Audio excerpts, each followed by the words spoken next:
QuickBooks Pro Desktop 2021. Forward contract for speculation that foreign currency will weaken. Initial transaction with the help and use of Excel. Let's get into it with Intuit's QuickBooks Pro Desktop 2021. Here we are on the desktop. We have our QuickBooks program on the left. We have our QBW file that we set up last time on the right. We're going to be opening up the QBW file. This time I'm simply going to double click on it, which will then open up the program and the QBW file within it. Double clicking on this item. So now we currently have the open windows open. You can open the open windows by going to the view dropdown, selecting the open windows list. Last time we turned on the multiple currencies by going to the edit dropdown, to the preferences. Then we went to the currencies on the left hand side. We went to the company preferences on the right, turned on the multiple currencies, noting that once turned on, can't then turn it off in the same company file. That's why we're using a practice file here. Closing then this back out, we then set up within our lists drop down. We now have the currency lists. We have the currency list, and we set up the Mexican peso with the MXN as the code. That's the code for it. And then you could do that by hitting the active or inactive items, finding that item, right-clicking on it, and making it either active or inactive. We want to make it active. And then I would uncheck this item. There we have it. That's the one we're going to be working with. So now let's do this in Excel first and think about how we need to set it up, or what needs to be done within the QuickBooks file to put this information into then QuickBooks. Here we are in Excel. We're going to put together the initial transaction for our forward exchange contract. We're speculating then that the foreign currency, the peso, is going to get weaker over time in relation to the dollar. So how would we set that up? So the forward exchange contract, for purely speculation purposes, we can basically think of as simply having a receivable and a payable on the book. We're making a deal with the broker to have a receivable and a payable that will expire, in this case, in 180 days. There's going to be a difference, however, in the currencies that will be received and paid.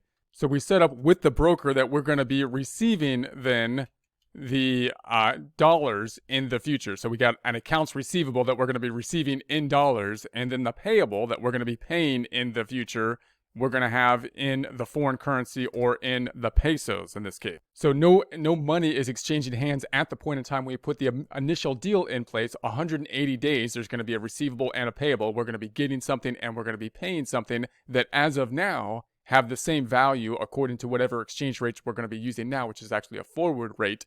But then of course they will change over time relative to each other depending on what will happen with the difference between those two currencies. So in 180 days, we're going to be receiving the dollars. Those won't change. Those will stay constant because those line up with how we're measuring our books. However, the pesos will change in relation to the dollar. So that's where the speculation will be. That's where the adjustments will be happening.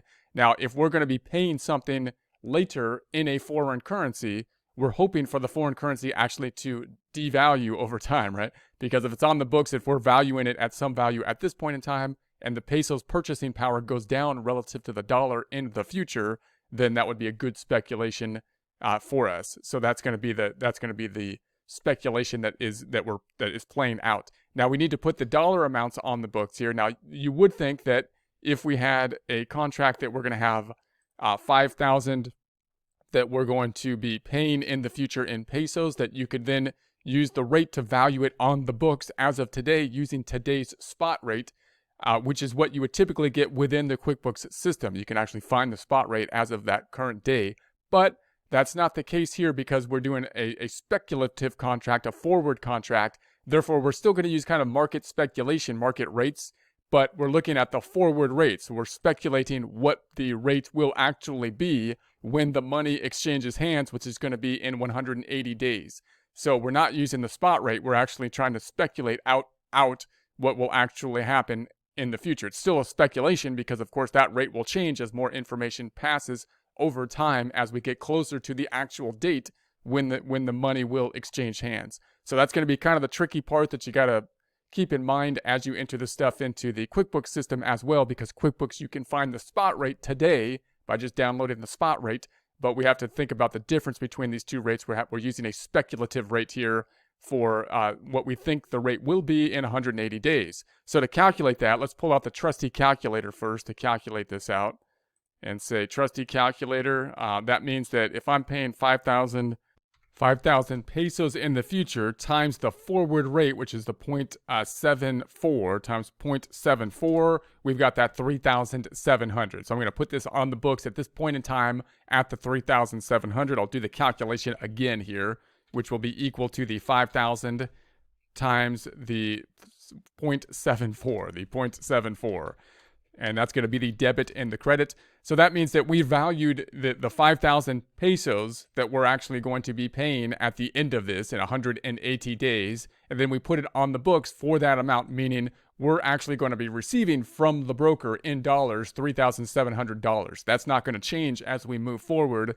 And then we put on the books the pesos that we're going to be paying, which will actually be 5,000 pesos after the 180 days, which currently is valued not using the spot rate, but the forward rate, the speculative rate of what it will be in 180 days at 3,700. This one then will change relative, and it'll change according to the forward rate until we get to the point in time where we're actually at the point in time that the money will exchange hand. Then we can use the spot rate because we're not looking forward anymore. We'll be at that point in time. So that's going to be the idea. And then, of course, if the foreign currency rate weakens, then we're going to be paying we're going to be paying out the same 5,000 pesos, but it'll be worth less. And that would mean we speculated in the correct direction. So we're going to go ahead and record this out. So we're going to say the dollars receivable are going to be here. This is going to be equal to the 3,007, and then on the other side of things, we've got the payable in the pesos. So payable in the pesos is going to be the 3,700 here.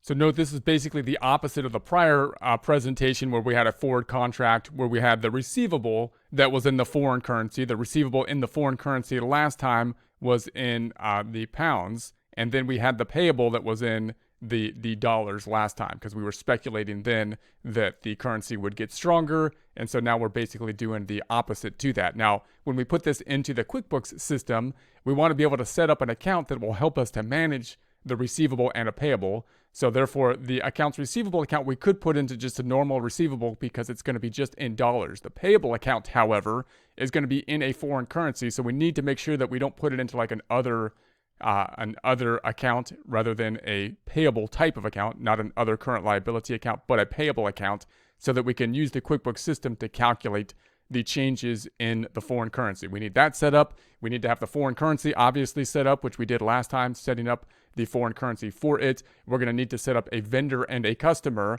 both for the exchange broker, so that we can put the receivable and the payable on the books. And we'll basically do that with two transactions next time because we can't really just enter a journal entry as easily. In other words, if I go back into QuickBooks here and say, you might think, well, then what I should do here is just go to the company dropdown and then make the journal entry and just enter the same journal entry into here. And you might be able to do that, but it doesn't work quite as well. One, because you're going to have a receivable and a payable on the same journal entry, and QuickBooks often blocks you from having multiple receivable and payable accounts in one journal entry.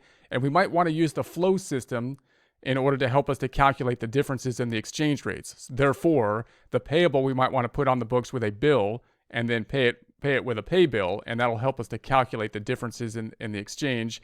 And then the receivable shouldn't have a difference because it's in cash, but we still might want to put it in as basically an invoice, and then the received payment, and we can use those methods to put this thing on the books. Obviously, we need the currency that's going to be on the books, so we have the foreign currency here. We're going to have to set the proper rate, which will not be the spot rate, but it will be the forward rate. So we're going to have to manually put that rate in to make sure that it's input properly. When we put the receivable and payable on the books, we're going to have to go to the lists drop-down chart of accounts, set up the receivable and the payable that we will be using to track both sides of the transaction.